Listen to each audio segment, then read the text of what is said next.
First time blood test ಮಾಡಿದಾಗ diabetes ಬಂತು, sugar ಜಾಸ್ತಿ ಇದೆ ಅಂದರೆ ತುಂಬ ಟೆನ್ಷನ್ ಆಗಿಬಿಡ್ತಾರೆ.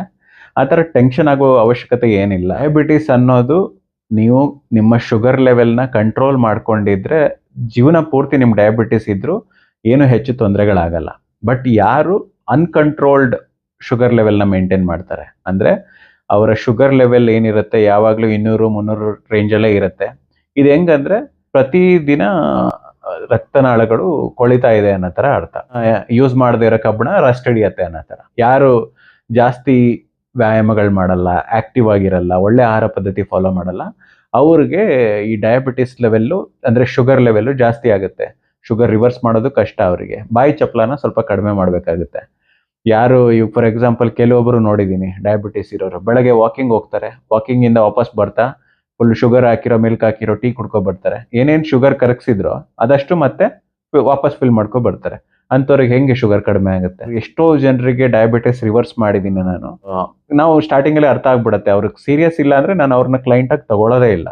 ಅವ್ರಿಗೆ ಆ ಚೇಂಜ್ ಆಗಬೇಕು ಅನ್ನೋ ಒಂದು ಹುಮ್ಮಸ್ ಇರಬೇಕು. ಹುಮ್ಮಸ್ ಇರೋರಿಗೆ ಮಾತ್ರ ಅಡ್ಮಿಷನ್ ಕೊಟ್ಟಿದ್ದೀನಿ. Usually unnecessary ಶುಗರ್ನ ತಗೋಬಾರ್ದು.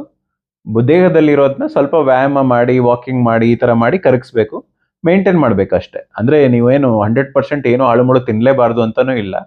ಇಲ್ಲೂ ಕೂಡ ಒಂದು 80-20 ರೂಲ್ಸ್ ಅಪ್ಲೈ ಆಗುತ್ತೆ. ಒಂದು 80% ಆರೋಗ್ಯಕರ ಆಹಾರ, ವ್ಯಾಯಾಮ ಇದೆಲ್ಲ ಫಾಲೋ ಮಾಡಿ, ಒಂದು 20% ಅಲ್ಲಿ ಇಲ್ಲಿ ಸ್ವಲ್ಪ, ಅಂದರೆ ನೀವು ಎಷ್ಟು ನೀವು ಜಾಸ್ತಿ ಆಳುಮುಳು ತಿನ್ನಬೇಕು ಅಂದರೆ ಸ್ವಲ್ಪ ಜಾಸ್ತಿ ಆಕ್ಟಿವಿಟಿ ಮಾಡಿ ಅಂತ ಕರಗಿಸ್ಬೇಕು ಅಷ್ಟೇ. ರಕ್ತದಲ್ಲಿ ಸಕ್ಕರೆ ಜಾಸ್ತಿ ಉಳಿಬಾರ್ದು, ಅದು ನಮ್ಮ ಜೀವಕೋಶಗಳಿಗೆ ತಲುಪಬೇಕು ಅಷ್ಟೇ. ನೀವು ಕೇರ್ಲೆಸ್ ಆಗಿದ್ರೆ, ಇಗ್ನೋರೆಂಟ್ ಆಗಿದ್ರೆ ಒಂದಿನ ಕಾಲ್ ಕಟ್ ಮಾಡ್ಬೇಕಾಗಿ ಬರ್ಬೋದು, ಕಣ್ಣು ಕಾಣದೇ ಇರ್ಬೋದು, ಕಿವಿ ಹೋಗ್ಬಿಡ್ಬೋದು. ಓಕೆ, ಸೊ ಸ್ಟಾರ್ಟಿಂಗ್ ಹಂತದಲ್ಲೇ ಮೇಂಟೈನ್ ಹೆಂಗೆ ಮಾಡೋದು ಅಂತ ಕಲೀರಿ, ಸ್ವಲ್ಪ ಎಜುಕೇಟ್ ಮಾಡ್ಕೊಳ್ಳಿ.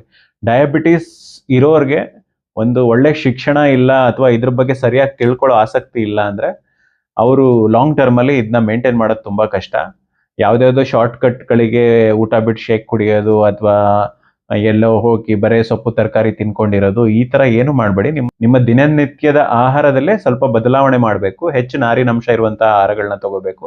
ಜಾಸ್ತಿ ಸ್ವಲ್ಪ ಮೂವ್ಮೆಂಟ್ ಮಾಡಿ ಶುಗರ್ ಲೆವೆಲ್ನ ಗ್ರ್ಯಾಜುವಲ್ ಆಗಿ ಕಡಿಮೆ ತಗೊಬಂದು ಅದನ್ನ ಒಂದು 3-4 ತಿಂಗಳು ಮೇಂಟೈನ್ ಮಾಡಿದ್ರೆ ಶುಗರ್ ರಿವರ್ಸ್ ಆಗುತ್ತೆ ತುಂಬ ಜನರಿಗೆ.